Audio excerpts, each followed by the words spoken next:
Here we go. Welcome back. We're going to do Chapter 8, Homework 2. But you know, before we do that, I feel like I'm responsible for imparting this information on you for your mental well-being and for your physical well-being. So let's take just a little bit of a break here. And let's climb up here. Let's see. I hope this thing will hold me. I hope it doesn't break on me. So here's Dr. E.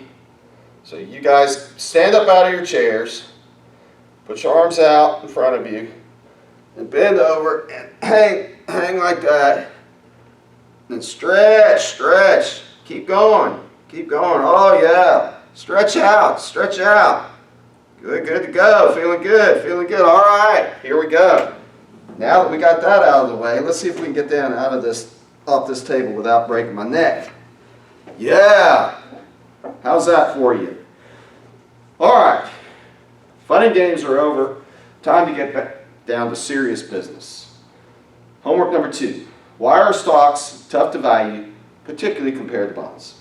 Well, first, cash flows related to stocks are uncertain. The amount of cash flow that we get and when we get it, we don't know. It is tougher to determine an appropriate required rate of return on stocks because stocks respond to many factors, whereas bonds respond primarily to maturity, the time till maturity, the term to maturity, and inflation and credit risk, and that's it. Stocks respond to a lot of different things, so it's tougher to figure out the discount rate. According to finance theory, what is the source of a stock's value? And the answer is dividends, because they are expected future cash flows.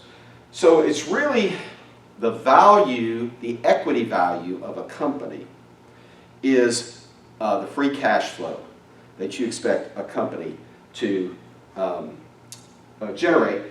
And often analysts will use dividends as a proxy for free cash flow. But it's the cash flows that count. How do you determine the terminal value of a stock? The terminal value, which is the price someone would pay you for your stock. Well, the buyer of a stock should always pay the present value of expected future cash flows. So the buyer must estimate those and use a discount rate. And so should the seller. If the seller wants to know what their company is worth, then you have to estimate future cash flows, free cash flow, and a discount rate. All right, what are the 3 scenarios financial analysts use to project the growth of dividends, which they use to value stocks? So we know that company net income and cash flow and dividends don't grow the same amount typically, but the 3 scenarios are constant growth, growing the same amount, 5% a year, 8% a year. Non-constant growth, maybe 6% one year, 8% another year, 12% another year, and then no growth, which means they don't lose money, but they aren't growing anymore. Okay?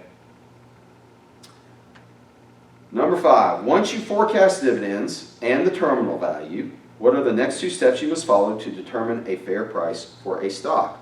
Find the present value of the dividends and sum those present values and the present value. So you find the present value of the dividends, the present value of the terminal value, add it all up, and there you have it.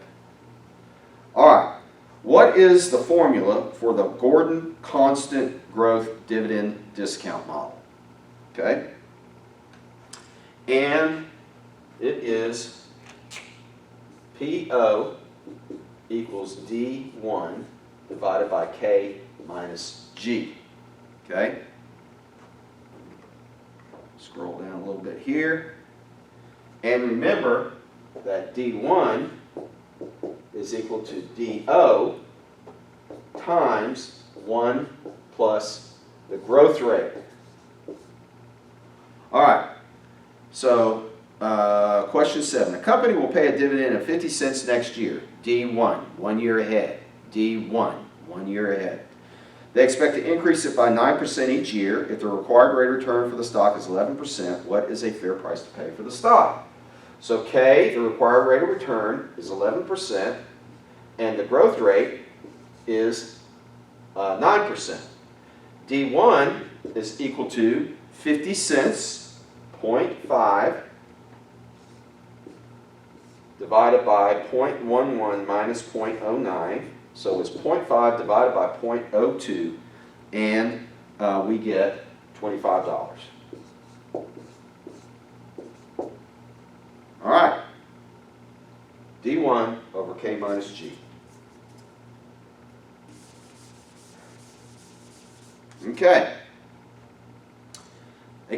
Question A, a company will pay a dividend of 90 cents next year. They expect to increase it 7% each year. If the required rate of return is 8.5%, what is a fair price to pay?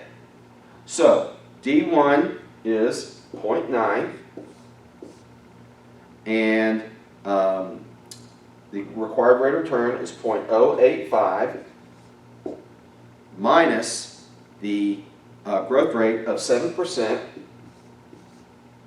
So that's 90 cents divided by 1.5%, and we get $60. Now notice this. If the growth rate is higher than the discount rate, this model doesn't work. If the company's not generating free cash flow, positive dividends, or free cash flow, model doesn't work. All right, scroll down again to question number 9. A company will pay a dividend next year of $1.50. They expect to increase it by 9% every year. If the required rate of return is 12%, what's the fair price to pay? All right, so let's change this out, and this out, and this, and plug in our numbers. $1.50 is D1, and 12% is K, and 9% is G. $1.50 divided by 0.03, and you get $50. Okay, starting to get the hang of this. All right, question number 11. What is a fair, what is a fair price to pay if the required rate of return is 14%? So if it's $1.50 divided by 0.12 minus 0.09, which was before, it's 50. If it's $1.50 divided by, now the required rate of return is 14%, 0.14 minus 0.09. So the required rate of return goes up. So that'd be $1.50 divided by 0.05, and our price goes down. Discount rate goes up, price goes down. Okay? What is a fair price to pay if the required rate of return is 12%, but the growth rate is 11%?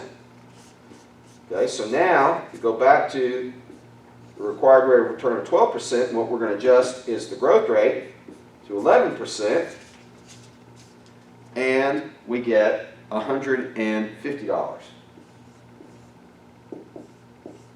So you need to understand the relationship between price, D1, K, and G. D1 goes up, everything stays equal. D1 goes up, price goes up. D1 stays the same, K goes up, everything else stays the same, price goes down. K, everything stays the same, discount rate goes down, price goes up. D1 and K stay the same, growth rate goes up, price goes up. Growth rate goes down, price goes down. All right, and that is question 12. Describe the relationships between price, growth rate, and discount rate. There's a positive relationship between price and growth. The higher the growth rate is, the higher the price should be. There is an inverse relationship between price and the discount rate. The higher the discount rate is, the lower the price should be. All right, that's it for homework number 2. We'll take a brief break and come back for homework number 3. Peace out. Shalom.